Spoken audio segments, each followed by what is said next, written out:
আপনাদের সবার কাছে অনুরোধ, সবাই জোর দাবি জানাবেন যে আওয়ামী লীগের সংসদের যত নেতাকর্মী ছিল, মন্ত্রী এমপি ছিল, সবাইকে ধইরা আইনা যাতে কঠিন থেকে কঠিন বিচার করা হয় এবং তারা দেশ ছাইরা পালাইছে ওদেরকে যাতে ফিরিয়ে আইনা বাংলাদেশে বিচারের রায় দেওয়া হয়।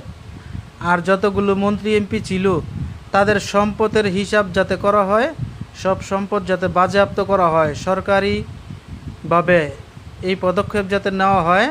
আর তাদের সম্পদ বাজেয়াপ্ত করে রাষ্ট্রের জন্য যাতে রাষ্ট্রের কাজে লাগানো হয় ওদের সব সম্পদ।